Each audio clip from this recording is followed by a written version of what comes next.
Okay, so I've never been to a Teach Me and heard anyone talk about safeguarding before. I had the challenge from Mercedes. So I basically look after staff training for 3,000 staff, which sounds bigger than it is. I have a lot of people working with me. We have 42 schools, and across those 42 schools, we have 100 safeguarding leads, DSLs, deputy DSLs. And we have a subject network for every subject, and there wasn't a network for the safeguarding leads to come together, to connect, to collaborate, and to share. So I was asked to put together a network for the safeguarding leads and to create a space for sharing. So I went to Twitter. I ask Twitter questions all the time. Who would you recommend as safeguarding providers? I didn't get very many responses, but educators came back to me. And the fantastic Mercedes literally sorted me out within about 2 hours, a list of providers doing free stuff through educators that I could approach to come and run training for the safeguarding leads. And I had never really thought about using that resource before in that way. Pedagogy, yes. Intervention, yes. But for safeguarding, I hadn't joined up the dots, really. So I'm just going to basically do some shout-outs to some of the fantastic people who have come to work with me and my staff. So FGM. We see headlines about it all the time. Youth for Change are a fantastic part of Plan UK, running free training at the moment for FGM. There's also a charity called Forward and Action Aid. These charities are all coming together to run the first national conference for FGM and forced marriage in a few weeks' time in London, and it's a free conference. I didn't know about it unless I'd gone to educators. Child marriage and forced marriage. Went to the Teach First Impact Conference in July. Not in my classroom. Again, a free charity who come in and talk to staff about how to prevent and how to raise awareness about early child marriage. Gender issues. I asked the audience, asked the DSLs what training they wanted, and they had cases of transgender students in their schools, and they didn't know what to do. They'd never had any training on transgender before. So again, I found a charity called Mermaids who come in and work with the DSLs and the pastoral staff on how to support students going through gender identity issues. Stonewall, you can't fault them, absolutely fantastic. Getting the Diversity Award for your school, you get speakers in, amazing, high profile for supporting transphobia and the bisexuals in the school.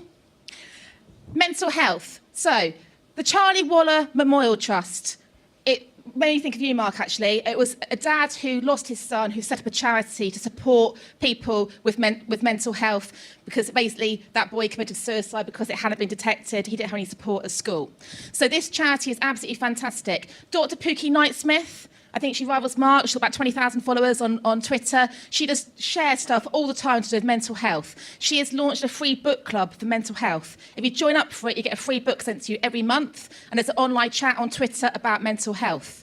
And she's organising a conference for us. She gets funding all the time, so we are hosting a free mental health conference for 200 people in November. If you Google it on Eventbrite, it'll come up. Please come and join us.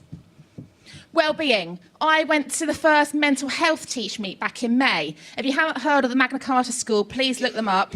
Absolutely amazing. Claire Erasmus is the wellbeing lead for this school. She basically has a whole school provision for staff, students and parents for wellbeing. They've got a mental health app that the kids have designed. They've got a yoga in schools programme. They do mindfulness across the curriculum. Absolutely fantastic provision for supporting the wellbeing of every single person of that community. CPOMs. So this is where the innovation comes in. I know that safeguarding is very time-consuming, very energy-draining, and it's a lot of paperwork. CPOMs is a software company we're working with, where for £500 a year, you basically get a software package that tracks all of the safeguarding in your school, and that then becomes a profile for the child. You go to a meeting, you print it out, you've got a log. I'd never heard of it before until recently. Really worth looking at Meritech and CPOMs. And I'm working with an external safeguarding lead who told me about this guy. School social media. It's a bit like Pokemon. You know when you get the Pokemon map and you know where all the Pokemon people are? Basically, you pay £500 a year and you get this kind of like ring-fence search around your school, and they will give you an audit of who is using which social media in the local area.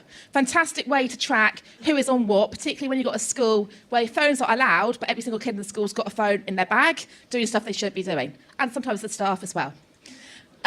Some recommendations. These are all fantastic charities who I'm working with, who I only found out through educators.